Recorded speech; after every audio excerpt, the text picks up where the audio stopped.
ప్రభునా స్తోత్రం. మీ అందరికీ నా వందనాలు.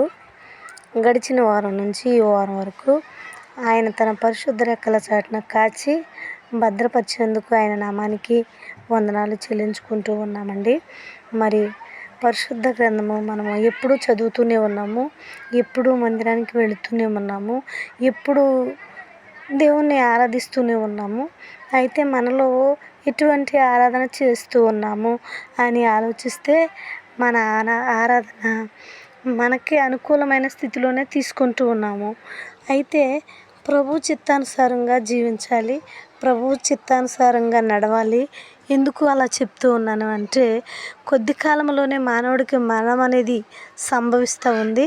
మనం మరణించిన తర్వాత ఎక్కడికి వెళ్తాము అనేటువంటిది మనం చూస్తే మరి పరిశుద్ధ గ్రంథంలో మరి ప్రకటన గ్రంథము 21వ అధ్యాయము 16వ వచనం నుంచి చదువుకుంటూ వెళితే పరలోక పట్టణాన్ని గురించి మనం చూస్తూ ఉన్నాము.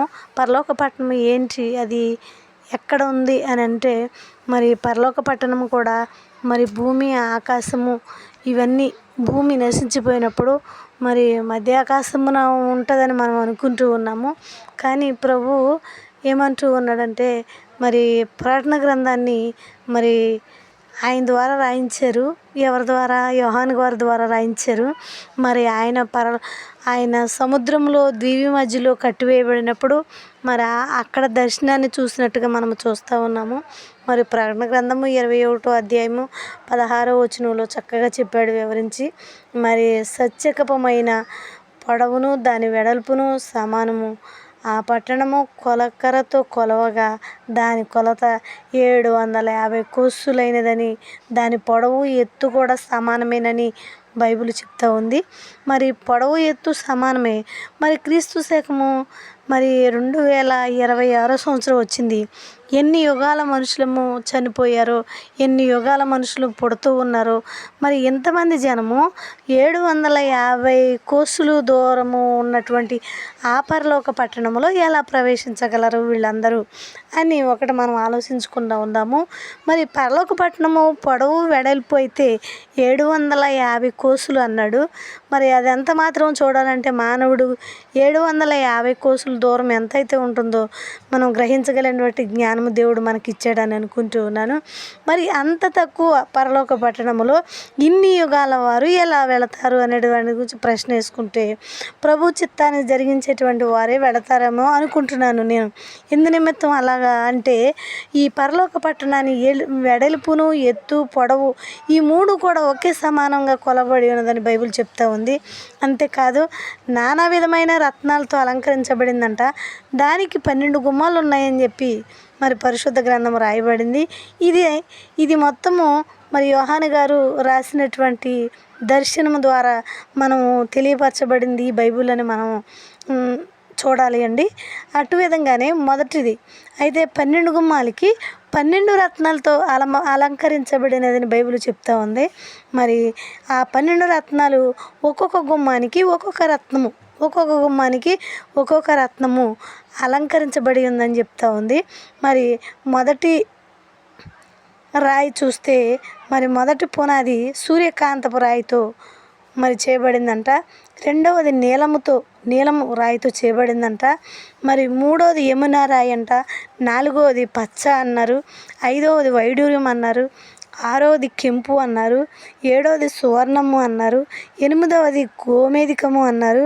తొమ్మిదవది పుష్పరాగము అన్నారు. సువర్ణ సూర్యమము అని 10వది దానికి పెట్టారు. మరి 11వది పద్మ రాగం అని పెట్టారు. 12వది సుగంధముతో అలంకరించబడిన 12 ముత్యములు గల 12 గుమ్మములకు 12 ముత్యాలతో అలంకరించబడినటువంటి పరలోక పట్టణానికి ప్రవేశించాలి అంటే ప్రభు చిత్తానుసారంగా జరిగించేవారే మరి ఆ పట్టణంలోకి ప్రవేశించబడతారని చెప్తా ఉంది. మరి అక్కడ రాత్రి లేదు, సూర్యుడు లేడు, చంద్రుడు కూడా లేడు. ఆయన మహిమ తేజస్సే మరి ప్రకాశించబడినటువంటి విధానంగా మనం చూస్తూ ఉన్నాము. మరి దేవుని మహిమ అలా ప్రకాశించబడినప్పుడు మరి ఆ యొక్క 1000 ఏండ్ల పరిపాలనలో సింహాసనం మీద కూర్చొని ప్రతి ఒక్కరూ దేవుని స్తుతించుచు ఆరాధిస్తూ ఉన్నారని చెప్పి బైబిల్ చెప్తా ఉంది. ఆ విధంగా మనం చూసుకుంటే మరి ఆ గొర్రెపిల్ల జీవగ్రంథములో పేరు వ్రాయబడిన వారే ఆ యొక్క పట్టణంలో ప్రవేశిస్తారని బైబిల్ చెప్తా ఉంది.